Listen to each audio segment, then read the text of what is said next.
The morning sun cast long shadows across the Serbian countryside as Captain Maria Volkov adjusted her radio headset for the third time in 10 minutes. Her hands trembled slightly, not from fear but from the bitter cold that had settled over the mountainous region. She commanded a small unit of peacekeepers stationed near the village of Srebrenica, where tensions between different ethnic groups had been rising for months. Maria was not your typical military officer. Born in Bulgaria to a Serbian mother and Russian father, she spoke multiple languages fluently and had earned her position through sheer determination and tactical brilliance. At 32, she was one of the youngest commanders in the international peacekeeping force, and her soldiers respected her deeply. Her ability to connect with local civilians had made her unit particularly effective in maintaining peace in the volatile region. The radio crackled to life, interrupting her thoughts.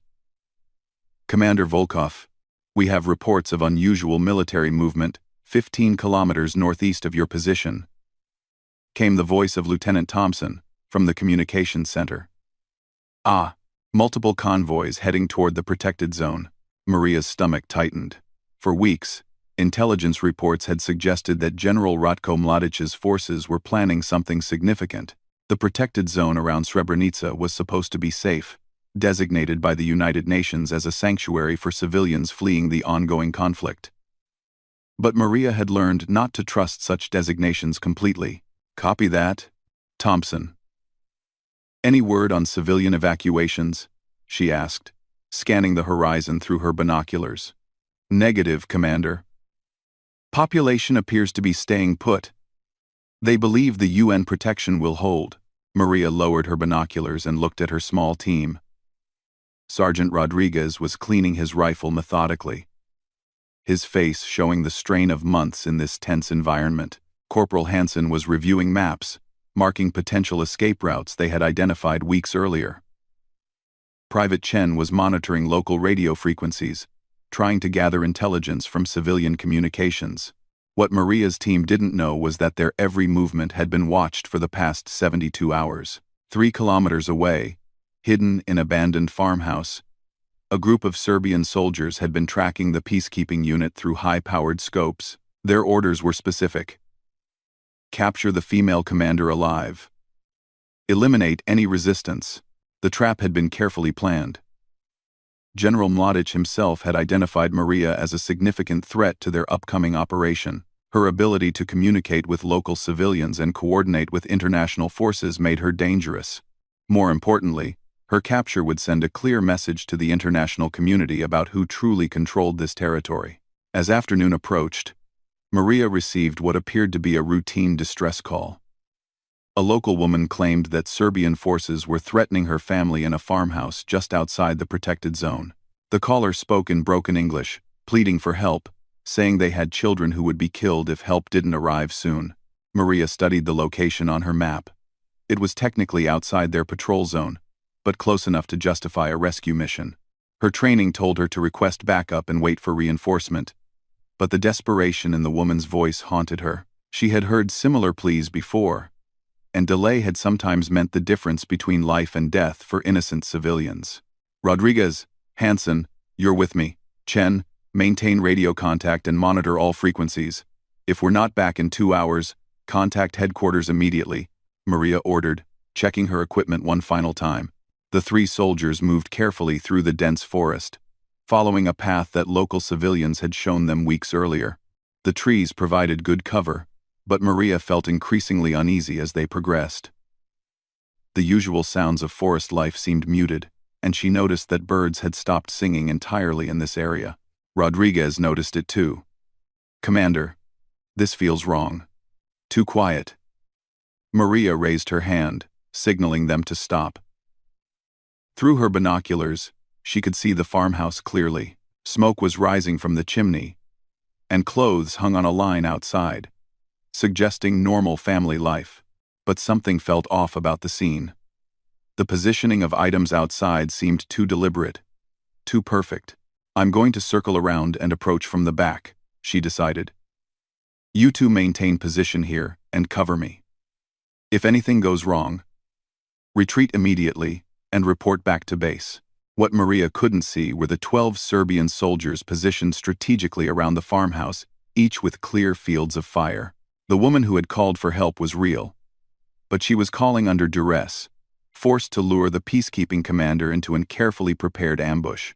As Maria moved through the underbrush toward the back of the farmhouse, her radio crackled with a transmission that chilled her blood. Private Chen's voice came through, urgent and frightened. "Commander, we're picking up Serbian military radio traffic. They're talking about the package and securing the target. I think this might be a trap." But the warning came 30 seconds too late. As Maria tried to key her radio to respond, she felt the cold metal of a rifle barrel pressed against her neck. A voice speaking accented English said quietly, "Drop your weapon, Commander Volkov. Move slowly, and your men might live through this." Maria's mind raced through her options. She was outnumbered and outgunned, but her training had prepared her for capture scenarios. The most important thing was keeping her soldiers alive and protecting the information she carried about peacekeeping operations and civilian safe houses. She could hear Rodriguez calling her name through the radio, but the Serbian soldier behind her increased pressure on her neck with his rifle. "Tell them you are investigating the house and will report back shortly," he commanded. Nothing more. Maria keyed her radio. "Rodriguez, continuing investigation. Will report in 30 minutes. Maintain position." She hoped her team would recognize the subtle code they had established for dangerous situations. The unusual formality of her language and the extended timeline. The Serbian soldiers moved with professional efficiency. Within minutes, Maria found herself zip-tied and blindfolded, loaded into the back of a military vehicle. As the truck bounced along rough roads, she tried to memorize every turn, every sound, anything that might help her understand where they were taking her. She thought about the village of Srebrenica, about the thousands of civilians who believed they were safe under international protection. If the intelligence reports were correct, those people were about to face something terrible. And now the one person who might have been able to warn them or coordinate their protection was helpless, bound in the back of an enemy vehicle. The truck finally stopped, after what felt like hours, but was probably only 45 minutes. Maria was dragged from the vehicle and marched into what sounded like a large building. The blindfold was removed, and she found herself in what appeared to be an abandoned warehouse, converted into a makeshift command center. Maps covered the walls, showing the entire Srebrenica area with military positions marked in detail. Radio equipment filled several tables, and she could hear communications in Serbian discussing troop movements and timing for something called Operation Storm. Her heart sank as she realized she was looking at the command center for what would become one of the worst massacres in European history since World War II. A tall man in a general's uniform approached her. His face was weathered, and his eyes held a coldness that made Maria's skin crawl. "Commander Volkov," he said in perfect English. "I am General Mladic. You have been quite troublesome for my operations. But now you will have a front-row seat to watch how real soldiers handle ethnic cleansing." Maria stared back at him defiantly. "The international community will not stand for this. You cannot massacre innocent civilians and expect no consequences." Mladic laughed, a sound devoid of any humor. "The international community? You mean your small peacekeeping force? By tomorrow morning, Srebrenica will be cleansed, and your precious international community will issue strongly worded statements and do absolutely nothing." As Maria was led to a holding cell in the basement of the warehouse, she could hear radio communications confirming her worst fears. Thousands of Serbian soldiers were moving into position around Srebrenica. The massacre would begin at dawn, and there was nothing she could do to stop it. Or was there? As the heavy door of her cell slammed shut, Maria began to assess her situation with the methodical thinking that had made her an effective commander. The cell was small, but not impossibly secure. The guards seemed confident, perhaps overconfident, and most importantly, she had heard enough of their radio communications to understand their operational timeline. If she could escape, she might still have time to warn the civilians, or at least coordinate some kind of resistance. But escape would require careful planning, precise timing, and a considerable amount of luck. As she settled into the cold, damp cell, Maria began to formulate a plan that would either save thousands of lives or get her killed in the attempt. The basement cell smelled of dampness and despair. Maria had been studying every detail of her prison for 6 hours, memorizing the guard rotation schedule, the sound of footsteps on the floor above, and the layout of the building from what she could hear through the thin walls. The Serbian soldiers were disciplined, but followed predictable patterns, changing shifts every 4 hours with a 15-minute gap when the outgoing guard briefed his replacement. During the first shift change, Maria had counted exactly 93 seconds when no guard was stationed directly outside her cell. It wasn't much time, but it might be enough if everything went perfectly. The problem was the cell door itself. A heavy steel barrier with a sophisticated lock that would require tools she didn't possess. What the Serbian soldiers hadn't realized when they searched her was that Maria carried a small titanium lockpick disguised as a hairpin, a skill she had learned during specialized training for missions behind enemy lines. The pin was thin enough to avoid detection, but strong enough to manipulate most standard military locks. As the second shift change approached, Maria positioned herself near the door and began working on the lock mechanism. Her fingers moved carefully, feeling for the tumblers inside the cylinder. The first pin clicked into place, then the second. She paused when she heard footsteps above. Someone was moving around in the command center, probably checking on communications equipment. The third pin was stubborn, requiring her to apply pressure from an unusual angle. Sweat beaded on her forehead despite the cold temperature. If she was caught attempting escape, she would certainly be executed, and any chance of warning the civilians in Srebrenica would die with her. Finally, the lock clicked open just as she heard the outgoing guard approaching for the shift change. Maria eased the door open a fraction of an inch, enough to hear the conversation between the guards, but not enough to be visible if someone glanced in her direction. "Anything from the prisoner?" the incoming guard asked in Serbian, silent as a tomb. "General says we move her to the execution site at 0400. Before the main operation begins," the departing guard replied. Maria's blood ran cold. She had less than 3 hours before they would come for her. And the main operation, the Massacre, would begin shortly after her execution. The timeline was even more compressed than she had feared. The guards completed their exchange, and the new sentry settled into position at a desk approximately 20 feet from her cell door.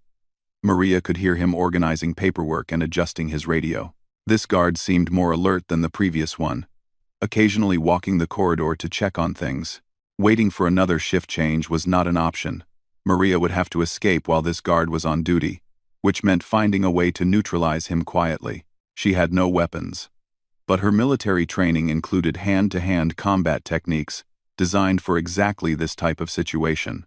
The opportunity came when the guard's radio squawked with a transmission from the command center. As he stood to adjust the radio's antenna for better reception, Maria slipped out of her cell and moved silently along the wall. The concrete floor was cold against her bare feet. They had taken her boots, but it also muffled her footsteps.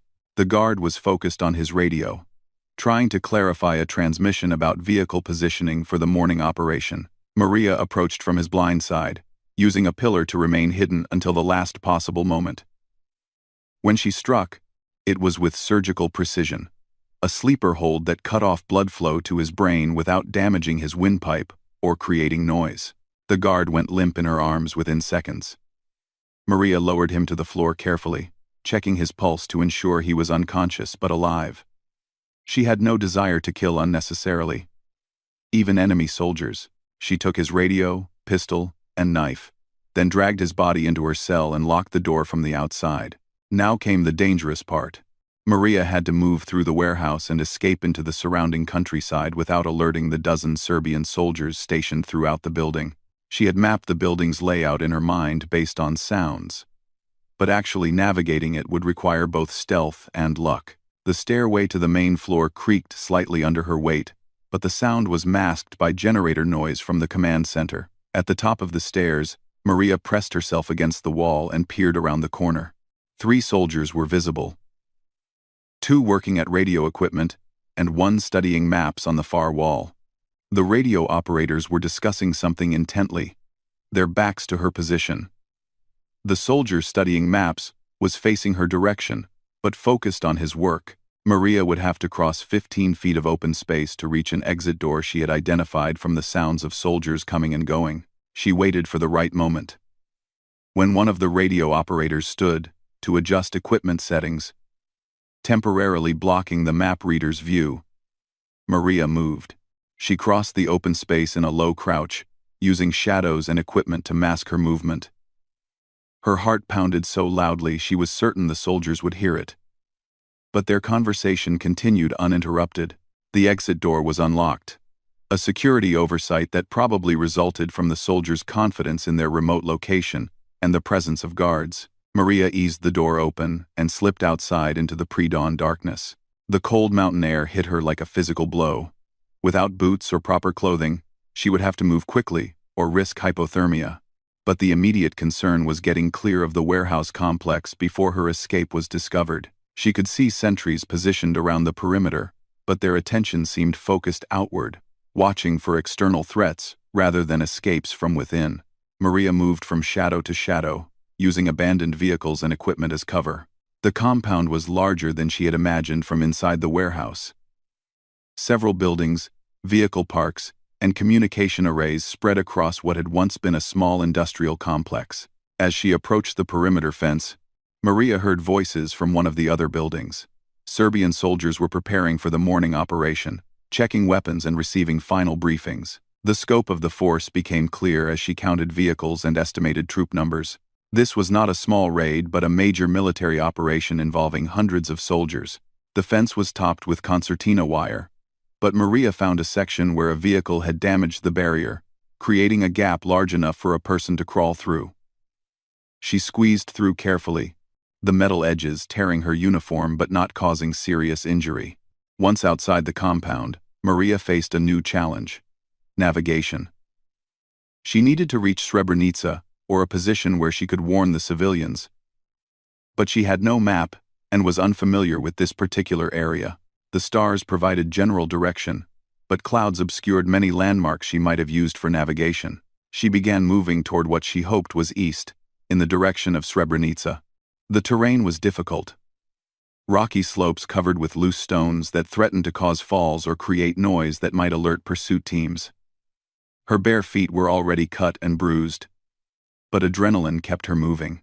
After an hour of hard travel, Maria heard the sound she had been dreading: dogs barking in the distance, back toward the compound. They had discovered her escape and were beginning a pursuit. She had perhaps a 30-minute head start, but trained military dogs would move much faster than she could over this terrain. The sound of helicopter rotors in the distance confirmed her worst fears. They were mobilizing significant resources to recapture her. But the helicopter also told her something useful. She was moving in the right direction. The aircraft was heading towards Srebrenica, and she could use its flight path to correct her navigation. Maria pushed herself harder, ignoring the pain in her feet and the cold that was beginning to affect her coordination. She had to reach some kind of civilization or communication point before the pursuit teams caught up with her. But more importantly, she had to find a way to warn the thousands of innocent civilians who would die if General Mladic's operation proceeded as planned. As dawn approached, she could see lights in the distance, either Srebrenica itself or one of the outlying villages. But behind her, she could also hear the pursuit teams getting closer. The dogs had picked up her trail, and she could hear shouted commands in Serbian as soldiers coordinated their search. Maria was running out of time, strength, and options. But she was also close enough to civilization that she might be able to raise an alarm. The question was whether she could stay ahead of her pursuers long enough to make contact with someone who could help organize a defense or evacuation. The race against time had begun, and the lives of thousands hung in the balance. The lights Maria had seen belonged to the village of Potocari, just 3 kilometers from Srebrenica.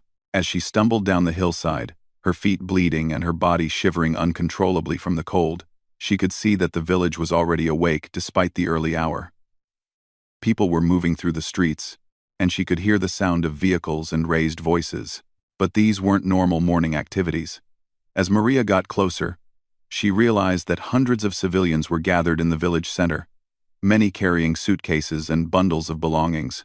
Word had somehow reached them about the approaching Serbian forces, and families were trying to decide whether to flee or trust in the UN protection.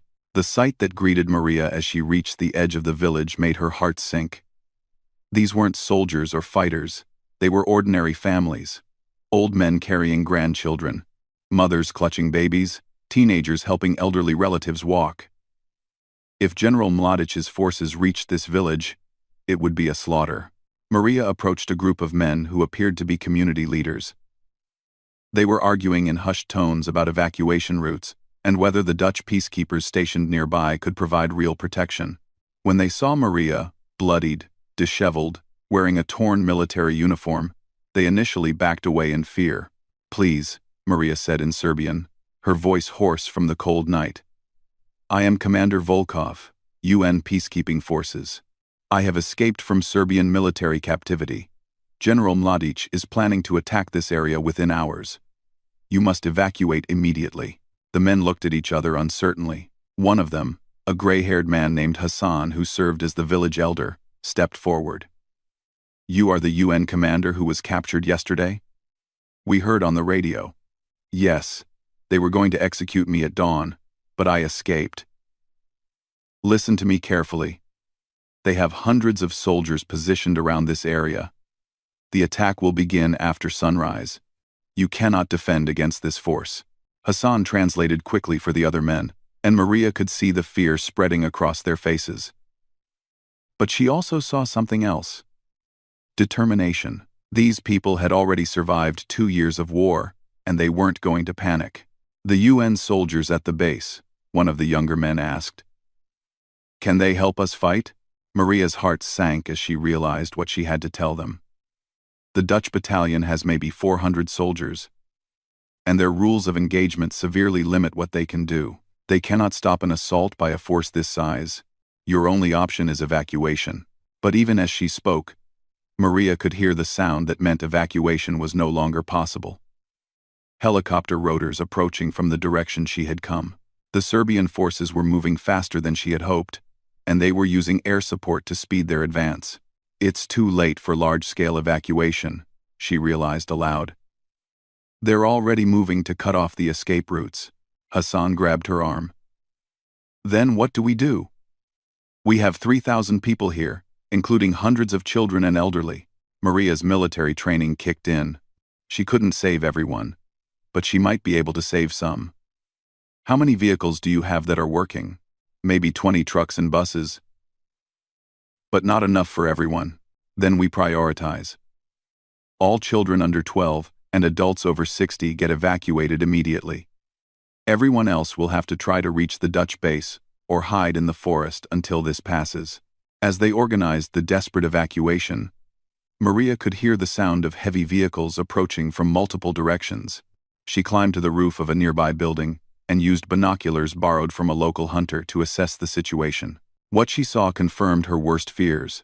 Serbian armored vehicles and troop transports were converging on the area from 3 directions, effectively surrounding the village and cutting off most escape routes. The only gap in their formation was to the northeast, through difficult forest terrain that would be nearly impossible for elderly people and children to navigate. But Maria also saw something that gave her hope. A small convoy of Dutch UN vehicles was approaching from the direction of Srebrenica. The peacekeepers had apparently received word about the situation and were responding. It wouldn't be enough to stop the Serbian assault, but it might provide enough cover for some civilians to escape. She climbed down and found Hassan organizing the evacuation. "The Dutch are coming, but we need to buy more time," she told him. "I'm going to try to slow down the Serbian advance." "How?" "You're one person with just a pistol." Maria smiled grimly. Sometimes one person in the right place can make a significant difference. She had noticed something during her observation from the rooftop. A narrow bridge that the Serbian vehicles would have to cross to reach the village from the main approach route. If that bridge could be damaged or blocked, it would force the attackers to take a longer route through difficult terrain, buying precious time for the evacuation. Maria took a backpack containing explosives that one of the village men had saved from his construction work, along with wire and a timer. The plan was simple but extremely dangerous. She would have to reach the bridge before the Serbian vehicles, set the charges, and detonate them at exactly the right moment to disable the bridge without killing herself in the process. The approach to the bridge took her directly toward the advancing Serbian forces. Maria moved through the forest parallel to the road, staying hidden but close enough to monitor the convoy's progress. She could see infantry soldiers spreading out through the trees, professional and methodical in their movements. When she reached the bridge, Maria had perhaps 10 minutes before the first vehicles would arrive. The structure was old but solid, a stone and concrete span that would require a significant explosion to damage. She placed the charges at the two weakest points she could identify, based on her engineering training. As she worked, Maria could hear radio chatter from the approaching Serbian forces. They were discussing the evacuation they had observed in the village, and she heard one officer say that orders were to show no mercy to military-age males, but to process the women and children according to protocol. The euphemism chilled her. She had heard intelligence reports about Serbian processing of civilians from other areas, and it never ended well. The timer was set for 3 minutes, which should give her just enough time to reach a safe distance if she moved immediately. But as Maria prepared to leave her position, she heard something that changed everything. The sound of children crying, very close to the bridge. Looking down, she saw a horrifying sight. A bus full of evacuating families had broken down just 50 meters from the bridge, directly in the path of the oncoming Serbian convoy. Parents were desperately trying to fix the engine while children pressed their faces against the windows, terrified by the sound of approaching vehicles. Maria faced an impossible choice. If she waited to help the families escape, the timer would explode the bridge with her still in the danger zone.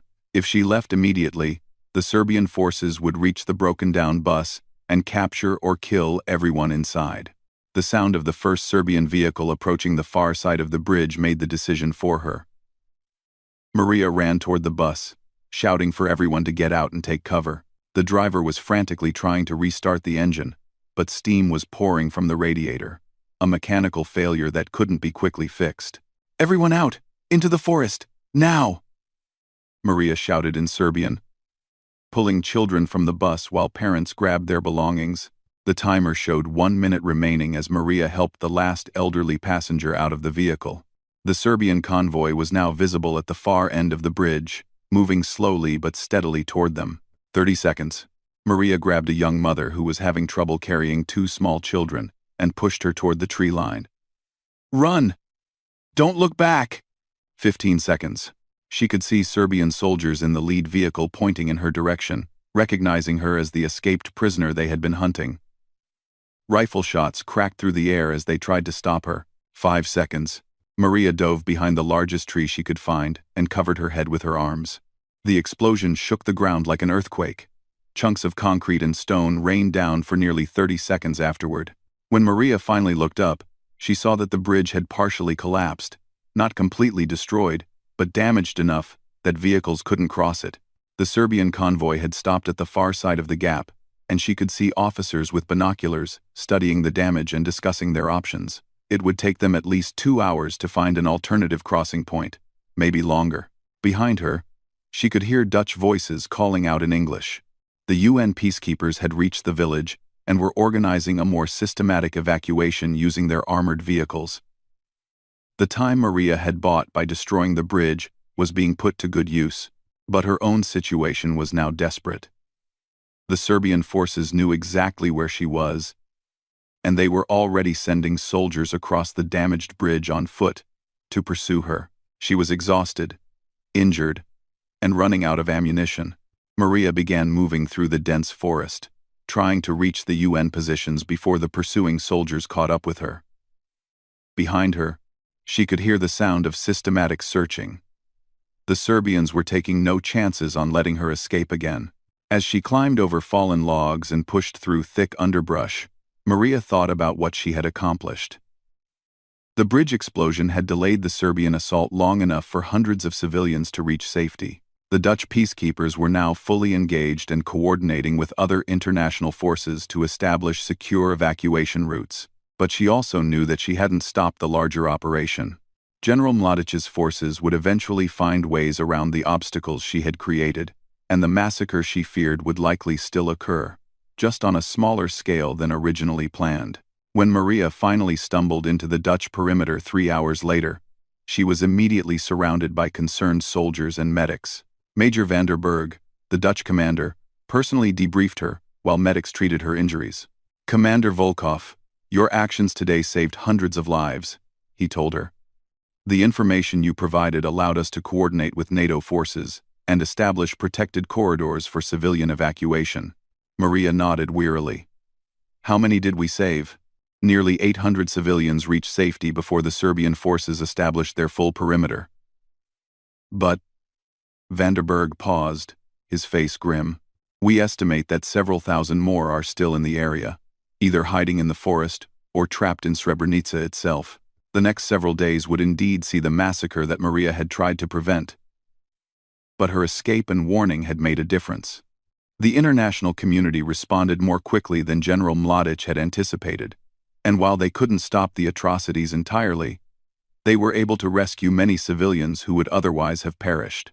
Years later, when war crimes tribunals examined the events around Srebrenica, Maria's actions would be cited as an example of how individual courage could make a difference even in the face of overwhelming military force. The bridge she destroyed became a memorial site, and the family she helped escape never forgot the woman who risked her life to give them a chance to live. But for Maria, sitting in the Dutch medical tent as doctors bandaged her wounded feet, the satisfaction was bittersweet. She had saved hundreds of lives, but thousands more would die in the coming days. It was both a victory and a tragedy, a reminder that sometimes even heroic actions can only minimize rather than prevent human catastrophe.